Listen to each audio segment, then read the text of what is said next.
नमस्कार मित्रांनो, कधीच वाटलं नव्हतं असं काय होईल. तुमच्यासोबत माझे डेली रुटीन मी शेअर करत असते शॉर्ट व्हिडिओद्वारे.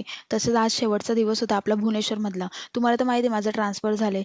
तसंच आज ट्रान्सफर म्हणजे आज तिकीट पण झालं होतं कन्फर्म, कारण भरपूर दिवसापासून तिकीट ट्राय करत होतो. तिकीटच होत नव्हतं. मग फायनली तिकीट पण झालं होतं आणि पॅकिंग तर इतकी करायची होती. बॅगा कमी आणि सामान जास्त होतं. अर्धं वगैरे सामान आम्ही देऊन टाकलं. बाकीचं सामान घेऊन जायचं होतं. कसं तरी पॅकिंग वगैरे केली. पॅकिंग पण झाली आणि निघायचं होतं. हे ऑफिसला गेले होते, हे नंतर येणार होते दुपारून 3 वाजता ट्रेन होती. म्हणून म्हटलं मार्केटला जावं, काहीतरी खायला घेऊन यावं, कारण ट्रेनमधलं एवढं चांगलं पण नसतं. म्हणून थोडं खायला वगैरे आणलं, काजू बदाम वगैरे ते सगळं आणलं आणि फायनली पॅकिंग पण झाली. हा रूम सोडताना मला खूप वाईट वाटत होतं, कारण जेव्हा मी नवीन इकडे राहायला आलेली होती ना, तेव्हा असं काही म्हणजे एवढं अटॅचमेंट नव्हती. नंतर मी माहेरी गेली, मग नंतर आली, पण आता खूप वेगळं वाटत होतं, वाईट पण वाटत होतं.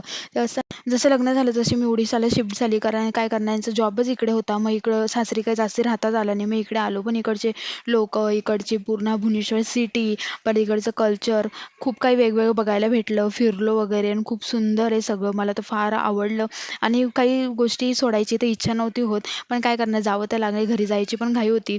त्यानंतर आम्ही बाहेर बसलेलो होतो, कारण गाडी तर लागलेली होती, पण दरवाजे ओपन नव्हते केले रेल्वेचे, म्हणून बाहेर बसलेलो होतो. एवढं सगळं सामान होतं आणि इकडेच राहणार होते.